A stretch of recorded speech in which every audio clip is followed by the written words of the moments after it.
Hello, hello, and welcome with our newest episode 30 of our Ellie.Talks, your insights in the world of sustainable textiles and fashion.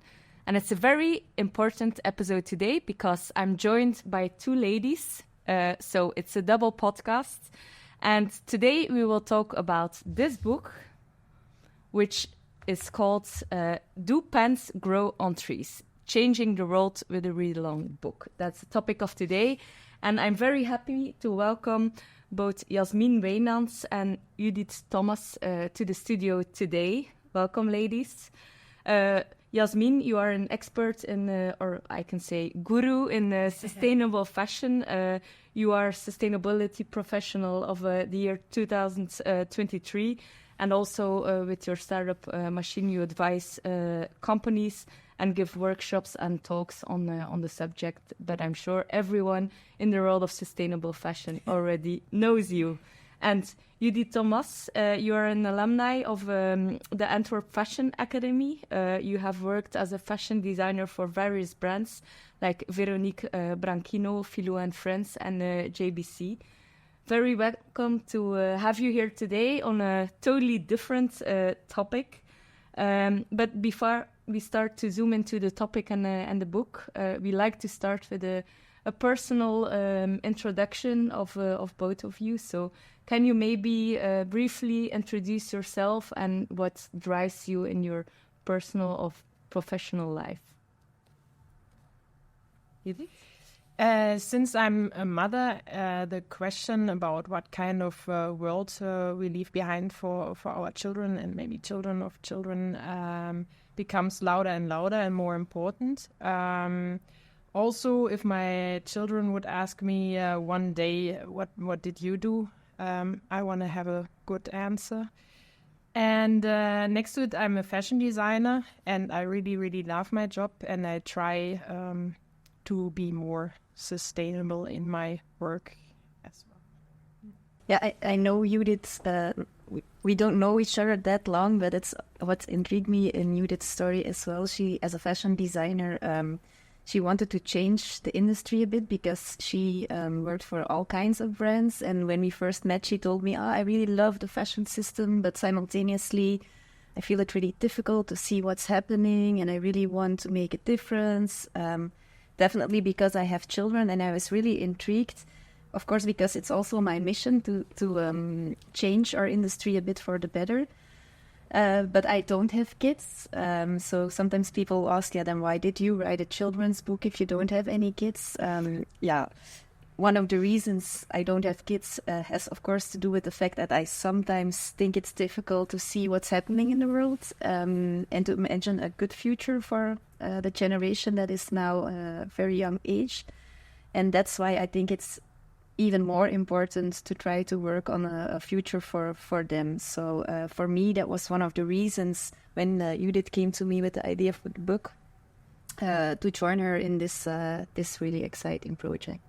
Yeah, it's amazing to hear whether or not you're a mother or not. I think we're all concerned about the next generation as well, myself as well. This is why I'm here today as well. And I'm very excited because we're going to talk about a book and not a business this time.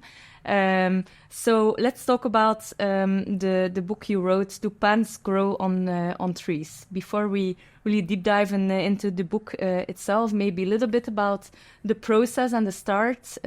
Judith, how did you start or where did the idea for this book come from? Yeah, there was kind of an idea in my head for a very long time that I would like to do something with it one day. And when it was a bit more concrete in my head, I was talking to Jasmien actually about how can I change working as a designer in a more sustainable way, and how can I go more that direction, and how can I make a change. I asked, is there already somebody writing a book or busy with something like that, and do you know somebody who would maybe be interested in doing it together, because a project is just too big to do it alone. And I was super happy that Jasmien actually was super excited and said, actually, I want to do it.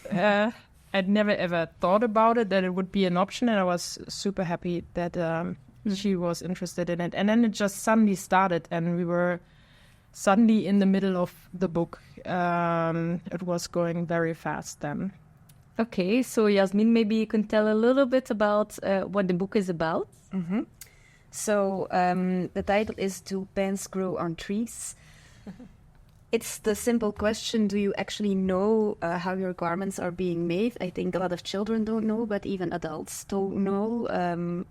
We knew this question was asked to children, like, do you know where the milk comes from and the cows and so on? There was this sensibilization of how food is being made and what we eat. But for clothing, I think we still have a long way to go. And that's what we try to explain in the book. It's like we simply explain what it takes to create something. Like you have the resources, the cotton needs to grow, you have the yarn spinning, the weaving, the dyeing, the knitting. Then you have the fabric weaving, it becomes a garment. The garment travels the entire world before you buy it, and it becomes yours. Mm-hmm. So for us, it was really important to focus on that process, like make people aware of how much time, effort, energy, resources, but also passion from designers it takes to create garments, to let people see the value of it again. And of course, we then subtitle is how is clothing being made and is it sustainable? That's the second message, or we show the impacts of the industry, like why does it have such a big impact on water usage or energy usage or chemicals? But for us, that's only the second message. Mm-hmm. Like we show the impacts, but we really want to make people understand like what the value of garments are, and that we want people to look differently already from a young age towards the beautiful industry, the fashion industry is at its core. So. Great. And you talk about sustainability. We all know that sustainability is not so easy to define, and that for some people it means different things. If you go about writing a book together, were you aligned on what sustainability is for you? Sustainability is a very broad concept, and I think depending on who you talk to, people will give you more or less the same but different definition. We had a lot of conversations and discussions about what sustainability is, because if you want to explain it in an easy way, it becomes sometimes more difficult. Mm-hmm.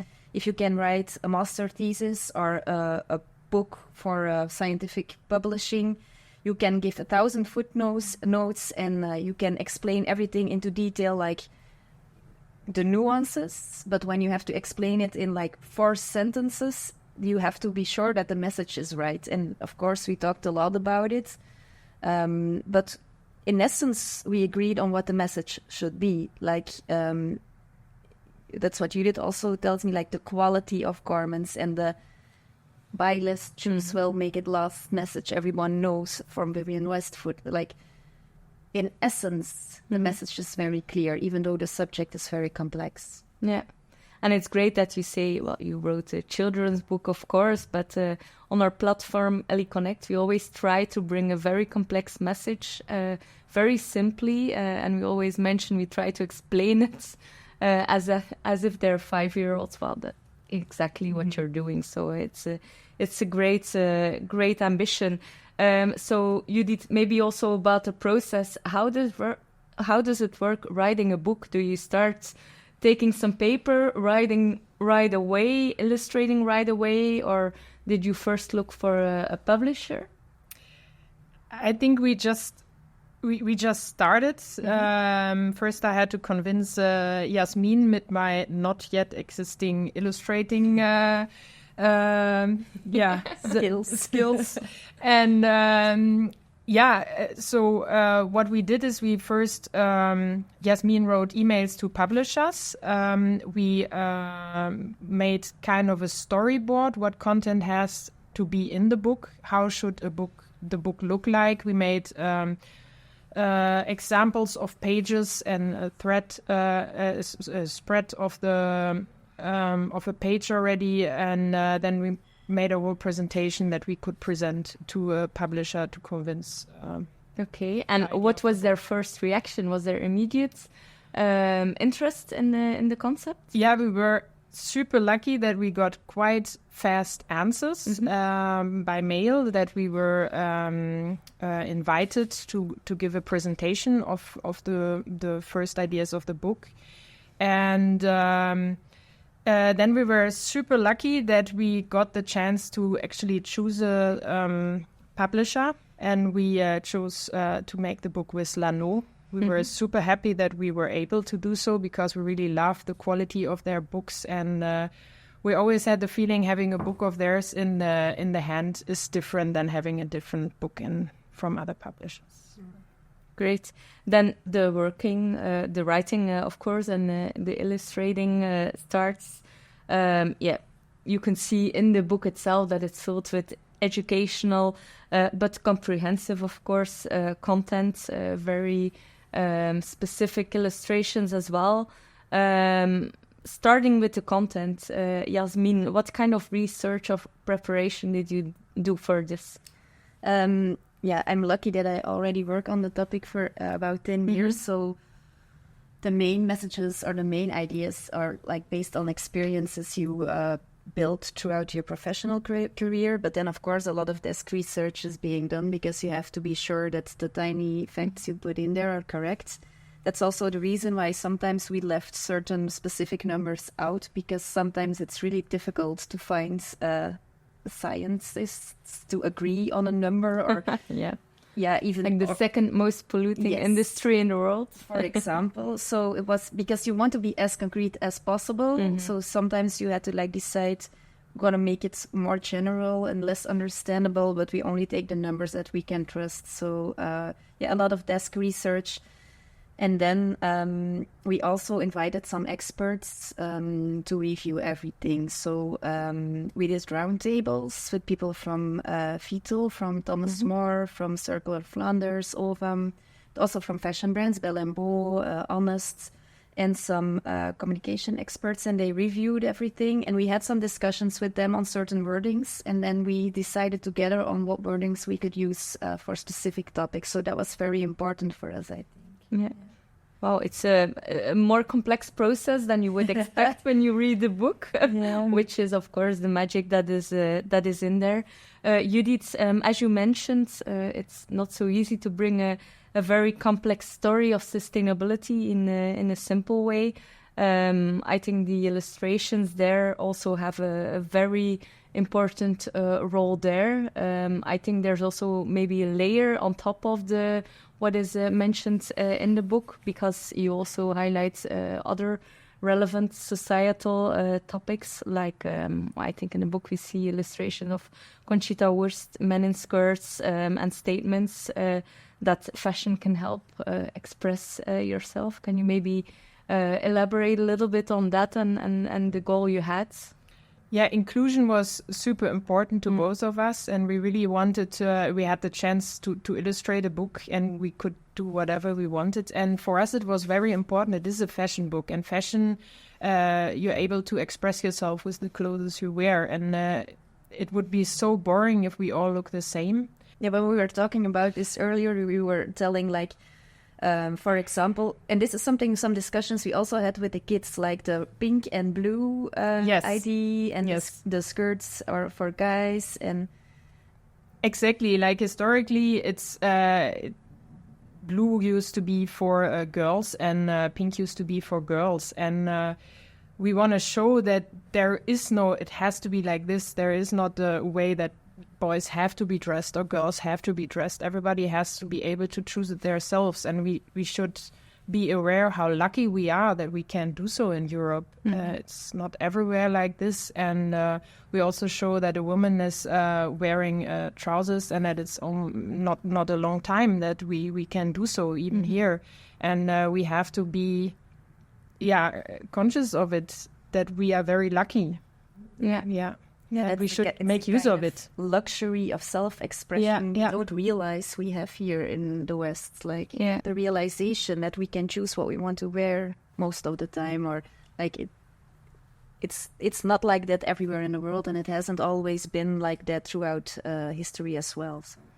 So you give them the chance to be themselves, to discover who they are, but keep it open. I think that's a good message as well. You break a little bit with the traditions maybe that are there.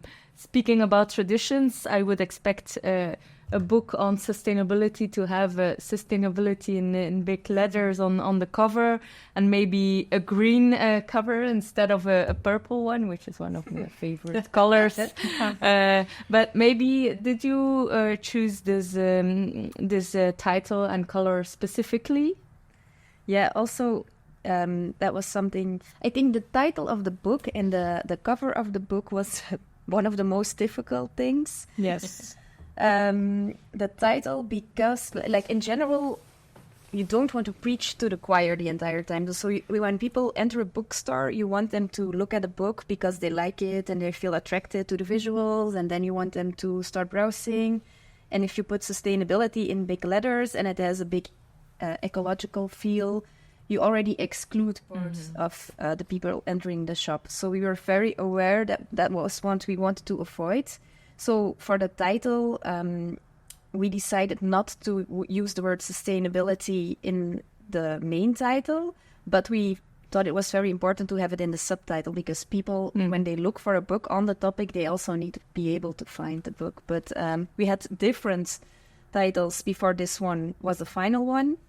But I think the illustration of the cover was even more difficult. You don't want to know how many versions Judith made, but none of the proposals you made were green. No, we really decided quite soon that we want to stay away from the eco feeling, and that we especially wanted to address the book also to people who don't know anything about it yet. And it's also meant to really learn something about people who are interested in fashion, how clothes are really made. It's not only meant to be a sustainable book, you have to do this or that. It's also just to really get to know about how it's made. Yeah.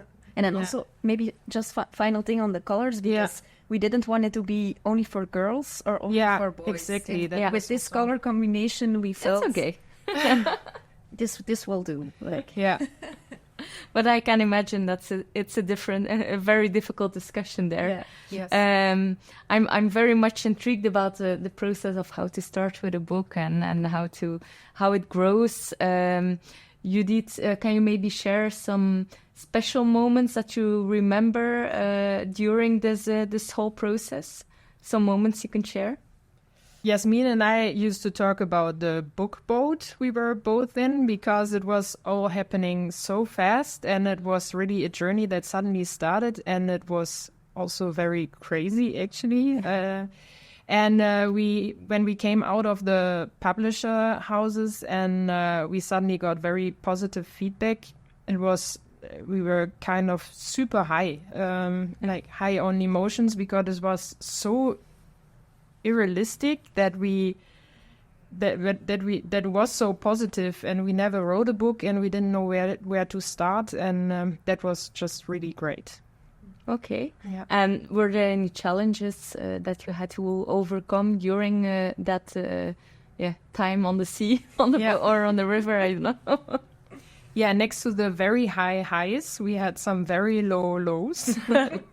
Together, but I think also apart with ourselves. Is it good enough? How should we do it? And so on. And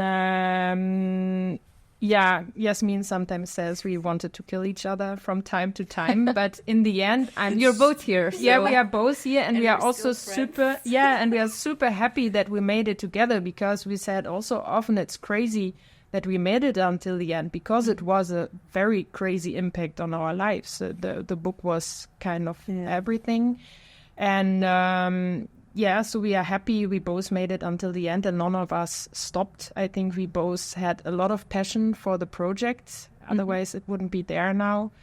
And a lot of passion in it. You spoke about the word impact. Let's look at that. Maybe zoom into your readers. So the book mentioned that the book is intended for readers between the age group of 8 to 108. Jasmien, maybe you can explain something about that? Yeah, the idea is that we don't only want to target children, but the content in there is very relevant and interesting for grown-ups as well. And we hope that people will read the book together and that they can discover it together, and that we, via the children, can also influence the parents a bit. So that's maybe a secret agenda. Or let's do that again. So everyone watching, I will already buy one for my children and read to them.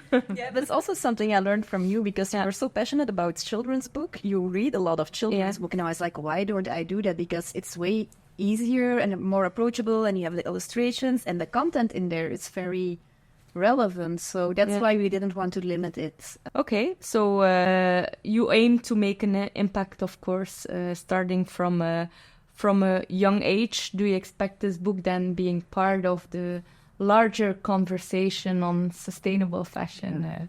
Yes. Couldn't have said it any better than the way you're saying it right now. So we hope we can reach a lot of people with the book. And for us, it's important that it's kind of a fire starter, that you can start conversations, because the content in there sometimes is difficult. Like, there are social issues, like when we talk about the factories and what the wages of the people there, these are quite difficult elements, but we think it's important that you can talk about it with children or grown-ups even. So that's why we hope it's part of a bigger conversation we're working on. Okay, so even replacing or adding to a certain educational institution, for instance, could these type of books also replace the classical workbooks? Yeah, absolutely. And we had some readings in schools, and it's really nice to see the reactions of the children's. And it's of course, it would be great if it's more integrated in the lessons. As we see, there is still a big lack of information. Yeah, I have the same story about circularity and recycling. My kids came home with PET bottles and explaining recyclability, and then I explained them about the Hack Your Jeans project and how you can recycle jeans as well into products. It's not typically an example they give in schools either, so it's a good start here. Let's help, I think, with Ellie.Connect. We can give you some more view as well towards that audience of parents. Okay, so today we already looked a little bit about the journey. What are you most proud of, Judith? Maybe I can start with you. Concerning the book? Concerning the journey, yes. The journey. I'm super proud that we are here together and that the book is there. As I said, there were some moments that we didn't think of, but especially because we both didn't ever make a book, and we didn't know where to start, and to be able to have the result here now laying on the table is great. Yeah, and I think there we were both quite surprised by, I don't know whether it's in general, or we were very lucky, the openness of the book publishing industry or the book writers, because when we started, we reached out to some people and we talked to other people who wrote children's books, like Dalila Hermans, Jan Leijses, Lisbeth Talboom, and they all helped us out. They did an hour of call of a Teams meeting, or we even went there and they explained us how we should get started with publishers and so on, things we didn't know. It was really nice to see how this process went, I think. So, yeah. Very positive reactions and very helpful. That was really great. Yeah. Okay, so would you define that as the crucial element for this success, or... Yes, that would you say? That, and I think Judith, she already explained, like, we are two very different people, and it made it very difficult to create a book together. But the one thing we have in common is that we're no quitters. And we needed, keep on investing time, because it's a passion project. You have to still do your job to earn money, and then you have your kids or your family, your dog in my case, you have to walk, and your work-life balance, and then writing the book. So being stubborn and not giving up was also crucial, next to the people surrounding us. Yeah, but I think also the fact that we are different was also very good because we approached the book in a very different way, and I wasn't or I'm not good in social media and writing and connections with others, and Jasmien is not the best in drawing maybe. I tried to draw the global warming effect, was really great. She didn't understand what I was trying to do, so that was clear. Yeah. No, so maybe just finally to add up to that, is that we were very lucky with the support of our family and our friends and our professional network of course, as well, because we had support of Fashion Museum Antwerp to launch the book. We had a lot of people coming there. So that really helped, of course, to get the book being spread and being sold. Okay, and maybe talk about the impact. The book has been launched for about 1 year right now. How are the reactions? I think what I am definitely, if you ask, satisfied with is that we reached a lot of shops that we dreamed of being in with the book. We got really nice media as well, in newspapers, magazines, but also online. And generally, the reactions are really positive. It's nice. It's great. And the fact that schools are asking us to come over is also, of course, nice to see. Yeah, and doing readings also. It's always nice to see the reactions of different people, also different ages. That's great. So you have German roots. Can we expect a next edition in German as well? Well, we hope there will be very soon a German version of it, so that my family and friends can finally read it as well, because it's sad. But we have an agency that they are looking for us actively, and we learned that it can take a while with children books, so we are patient. Okay, and Jasmien, maybe what are the next steps? Maybe a movie, a cartoon, a show. If it includes dancing, you can count me in. It would be great to do something even more with the book. I think what I love to do, you already mentioned, like the agency machine that we're building now. We hope to inspire people on sustainability in the fashion industry from all ages. So actually, while the stream we're talking about right now is like creating some kind of Technopolis for fashion and sustainability, where you can enter and you can see the book come to life, like more or less the book come to life, like the amount of water it takes in VR experiences, or the sewing of the people. You can experience it yourself, how it goes on in Bangladesh. Like, that would be like the wildest. I'm in. Just call me. I have some ideas. That's good. Great. So we're almost at the end of this very interesting podcast episode, and we always like to end the podcast with two questions. The first one is, what advice do you have for our listeners and viewers for making an impact? It's a challenging journey, we all know. So what advice can you give for them to make impact? Maybe, Jasmien, you can... Yeah, for me, it's you also work a long time in the industry, really, so I think you will recognize that sometimes it's really hard to stay motivated. Like, you want to really make a change, but at the same time, you feel that like everything you do is just a drop, and it doesn't make an impact at all. And sometimes you think, we accomplished something, but then again, you feel, okay, in the entire world, this means really nothing. What am I doing? So you get all depressed again. But for me, that's like the main message. And we also say it in the book. We say no one is too small to be a hero. It's an illustration with a tiny mouse. That we all should keep on, clinging on or hanging on to that idea. We can all try to make a change, because if everyone thinks like this, we can. And that's like the main message for me. Okay. And for you?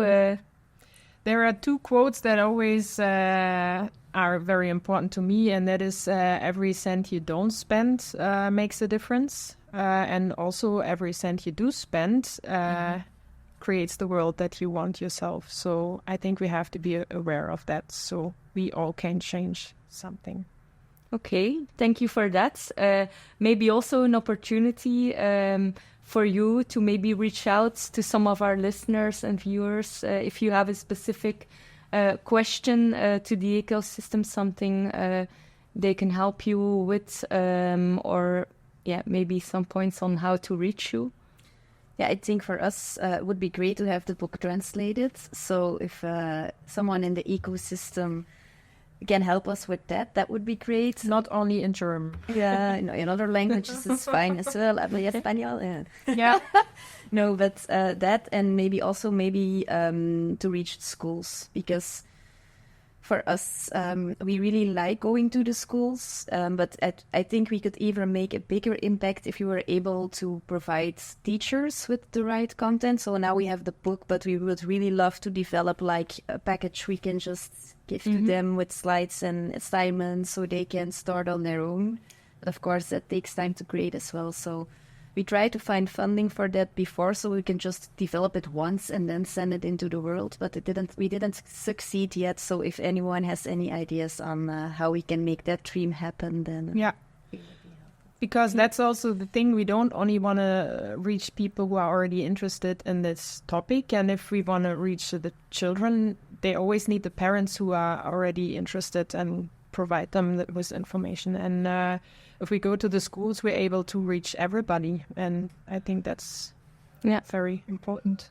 Okay, so maybe it's a call out to the Ministry of Education as well.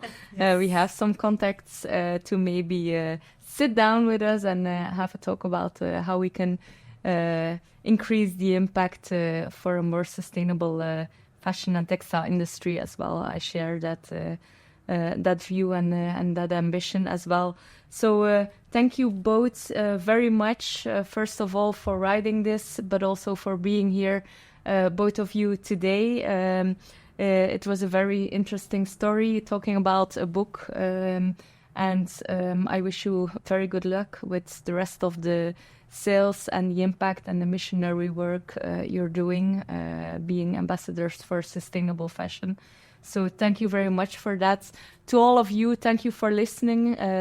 If you want to read more stories about sustainable fashion and textiles, please join Ellie.Connect.com. And don't forget to like, give comments, and share the episode of today. And as I would say, keep watching, because there's more interesting episodes coming the coming months. Thank you, and let's continue to do great things together. Thank you. Thank you. Thank you.